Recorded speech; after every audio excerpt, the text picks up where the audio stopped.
What's good, everyone? OJ here. Welcome back to another video. Today we've got a whole show packed full of great JRPG news. But before we get into anything, please make sure you hit that like button, subscribe if you're someone new, and click that notification bell to get my videos first. And we're starting off with a game that honestly might be the best RPG of 2022. It's already on track, in my opinion, and it might be better than its predecessors that came from Square Enix, because the more that I see from this game, the more that I want to just play, and more play, and that is Triangle Strategy. Now, we did get this trailer, and I might have already talked about it when it comes to the Japanese release a couple weeks ago, but now we have the official English trailer for the Triangle Strategy character and story trailer #1, Roland Glenbrook, which was uploaded to the Nintendo.com YouTube channel on December 17th. So this is a new upload for them. It's all in English this time,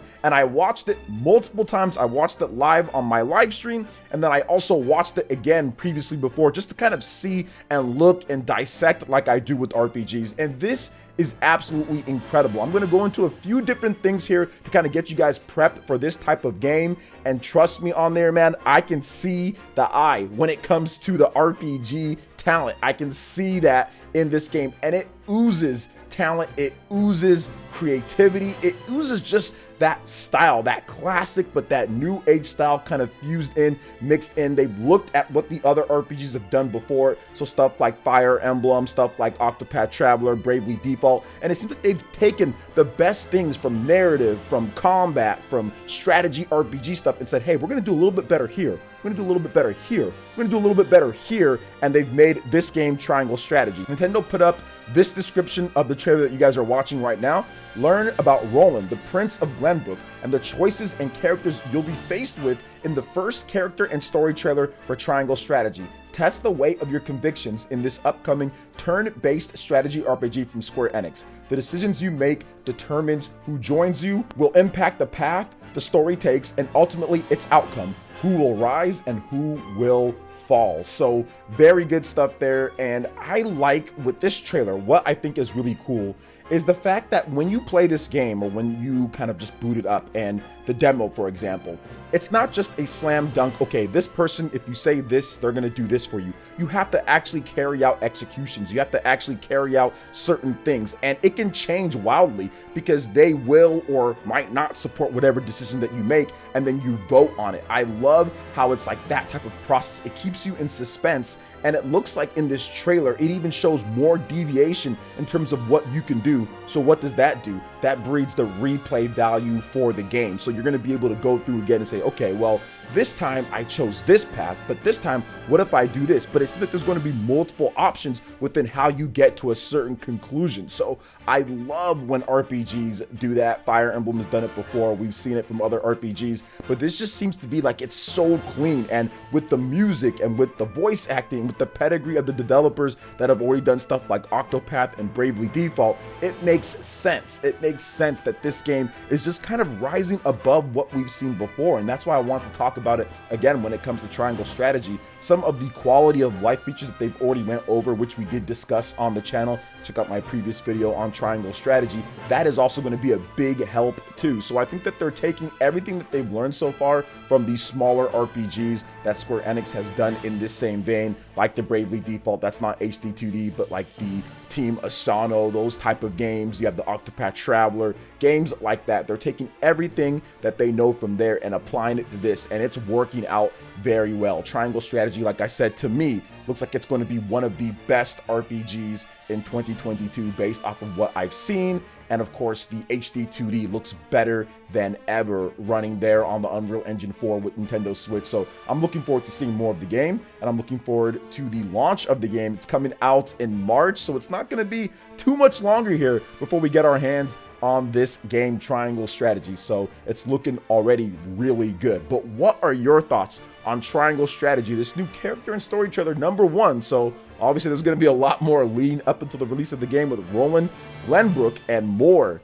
Let me know in the comment section below. All right, now moving on to the next topic here. We've got a new RPG announcement, but it comes with a little bit of an asterisk here because this is a very loaded announcement from Nihon Falcom, and we're going to talk about the next Legend of Heroes Kuro no Keseki 2 Crimson Sin that just got announced for the PlayStation 5 and the PlayStation 4, but it's due out fall 2022 in Japan. And if you know Falcom Games in terms of how they work with Nippon Ichi software and localizations over here to the West, I mean, this could take up to 2 years to get when it comes to the PlayStation 5 and the PlayStation 4. Plus you have some internal, I would say, discussions and also talks with investors on what's going down with Nihon Falcom, because they're already kind of stating that, hey, the PlayStation is kind of on its way out and our games are suffering sales wise because of it. So there is a lot going on with this. So we're going to go ahead and get into all of it here. So Falcom has announced The Legend of Heroes Kuro no Keseki 2 Crimson Sin for the PS4 and the PS5 and will launch 2022 in Japan. Now there is a huge about with the game, so let me go ahead and read what they did say, just a little bit of it. On September 30th, 2022, Falcom released its 40th anniversary work, The Legend of Heroes Kuro no Keseki for the PlayStation 4, and now its sequel, the latest entry in the Trails series, The Legend of Heroes Kuro no Keseki 2 Crimson Sin, will be released for the PlayStation 5 and the PlayStation 4. A new, further polished story following The Legend of Heroes Kuro no Keseki's first chapter, which depicts the people living between light and darkness in the Republic of Calvard, with the young Spriggan Van Arkwright as its protagonist. Now, popular illustrator Kazumi Enami returns from the first game as the sequel's character designer. The sequel inherits and polishes the strong points of the first game, such as its unique battle system that seamlessly transitions from field battles to command battles, and the LGC alignment system in which the player's Law, Gray, and Chaos stats fluctuate according to their actions to achieve more comfortable and exhilarating game system. So additionally, The Legend of Heroes Kuro no Keseki 2 Crimson Sin includes numerous unique content, such as a wealth of side content that utilizes its Calvard setting. Please look forward to The Legend of Heroes Kuro no Keseki 2 Crimson Sin, the latest entry in the Trails series, which has been further upgraded as a new chapter in the story of the Republic. So they also go over the story. We've got some art and some other stuff as well, and I think that this game is going to be awesome. I play all of the Legend of Heroes games. I think that they're really good titles. I play a lot of Falcom games. I think that they are a AA type of RPG publisher that doesn't get enough credit for how good that their games are. Their games are really solid. They do kind of create new game mechanics and fun stuff. You know, I do love what they're doing with the Legend of Heroes series, but they've had some issues, especially with the fading in Japan when it comes to the PlayStation brand, which they've been associated with for a number of years now. Now, in a recent meeting, they did talk about how the PlayStation brand's decline in Japan has greatly affected their sales. The last game that they did release fell well below sales expectations because it's not selling as much as their previous games there.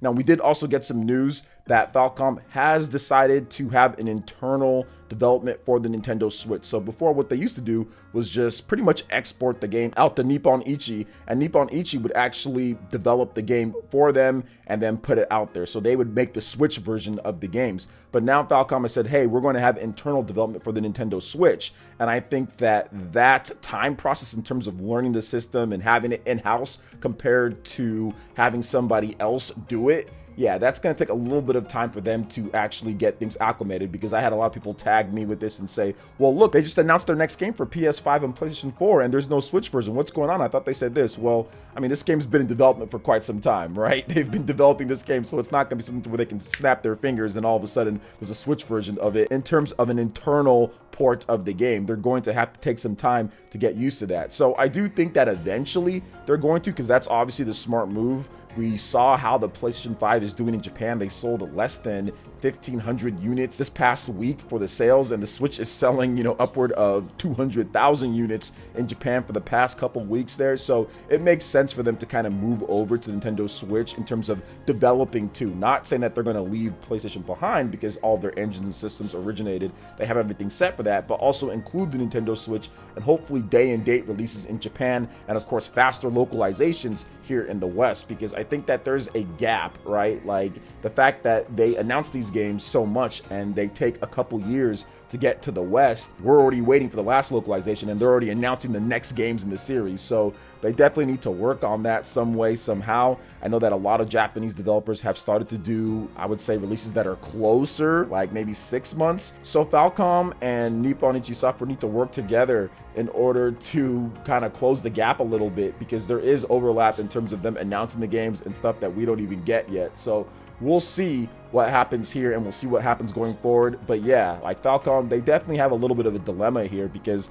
they still have to put out the games on PlayStation right now. They don't have their internal development teams ready for the Nintendo Switch right away, and that would probably be the best option for them in terms of sales at this point. So we'll see what happens going forward in the future, but I do have, I would say, confidence that Falcom will get through this because they do make high quality games, and I think that they are going to create more great games in the future, even on Nintendo Switch with their internal team. So what is your thoughts on this when it comes to the new Legend of Heroes games and what's going on? I'd love to hear your thoughts in the comment section below. All right, and moving on to the next topic here, guys. We've got the Sega Genesis Nintendo Switch Online out of nowhere. The RKO, Nintendo coming through with 5 different games. When many people felt that Nintendo was only going to release one new Nintendo Switch Online game per month, they said, no, no, no, the Dikembe Mutombo, blocking that out of here, at least for this month when it comes down to it. So Sega Genesis Nintendo Switch Online has added Altered Beast, Dynamite Headdy, Sword of Vermilion, Thunder Force 2, and Toe Jam and Earl, Nintendo announced recently. So the Sega Genesis Nintendo Switch Online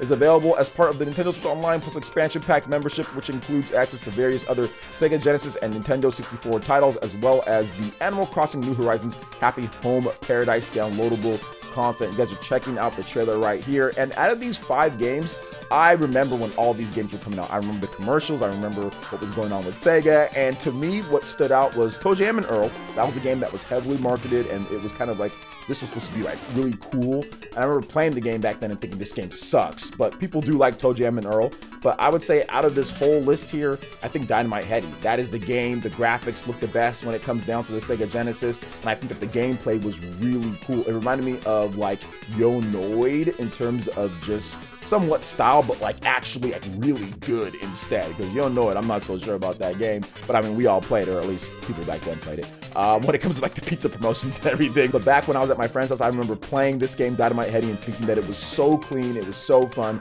So I'm actually happy that they brought over that game. And I'm not big on the whole Nintendo Switch Online Plus Expansion Pack, or even just the regular Nintendo Switch Online, like old school Super Nintendo or NES games. But I'm happy that they're actually adding games randomly, I guess. I mean, we thought that we weren't going to get anything else for this month, and we actually got 5 new games plus the Paper Mario game, so 6 games in total. But I do think that this is a little bit chaotic, right? Because we have no idea when the games are coming. Just all of a sudden out of nowhere, hey, here's 5 games. I mean, I guess some people might like that because it's like a pleasant surprise. It's like, hey, here's some games. I mean, but what if there's some months where there's like no games? Like next month, is there going to be nothing? So we just don't know at this point. So a little bit of a schedule would be nice, but I'm guessing that Nintendo doesn't even know if that's the case. If they're not willing to put up a schedule like they had before, because they used to do each month, then I'm guessing that they don't even know when the games will be ready or will be done, or what they're going to be doing, or what games they're going to be picking. So they can't really, you know, get a schedule. I'm not really sure, you know, when it comes down to it. But the emulation on these Genesis titles are pretty good from what I understand. I did get a chance to check out Dynamite Headdy a little bit myself as well, and yeah, it's really smooth and it plays well on the service, so I'm happy about that. But what are your thoughts on this when it comes to Nintendo Switch Online Plus Expansion Pack?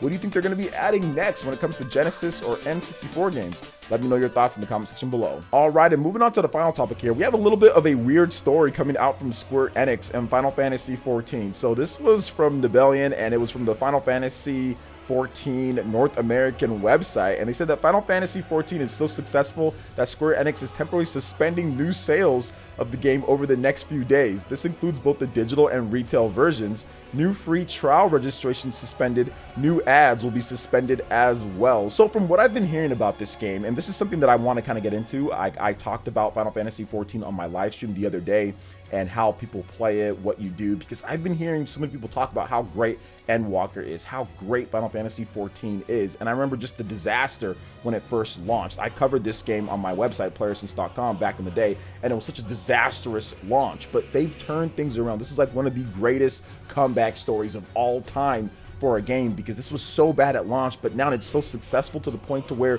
the queues, people have to wait crazy long times just to get in because the servers are packed full of people playing. But I guess the pro tip here is to wake up really early in the morning in your region and play. And if you do that, then you'll be able to get in, because you have a lot of people that are on like Christmas break right now. You have a lot of people that are on, you know, vacation, whatever the case is. So I'm guessing that it's getting super popular now that people have more time. So maybe you might want to wake up a little bit earlier or whatever the case is. But yeah, this is really cool to see this, and I'm happy for Square Enix. And I definitely want to try it out. Now, from what I understand, apparently the game actually is playable on the PlayStation 5 with the controller. I know that MMOs have been really big on the mouse and keyboard, but I'm not a fan of mouse and keyboard play. I just don't like using a mouse and keyboard to play video games. I don't like using a mouse and keyboard to like move around and everything. It just hasn't been my style.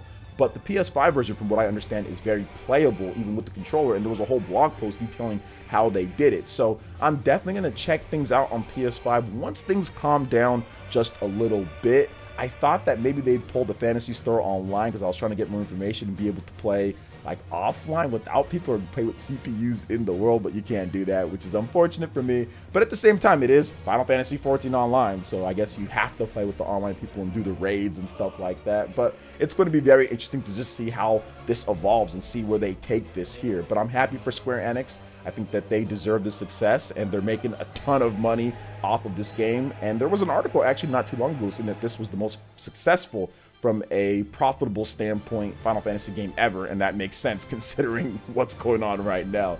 You know, that it's so successful that they have to actually suspend the sales because there's just too many people trying to join in the long queues, which I've seen on Twitter. People post, I can't even get in to play the game. So yeah, very interesting there. But what are your thoughts on this, guys? When it comes to everything that we discussed, I'd love to hear it in the comment section below. All right, guys, that wraps it up for this video here. Thank you so much for watching. I do appreciate it. Please make sure you hit that like button, subscribe if you're someone new, click that notification bell, and we will see you for the next video. Peace.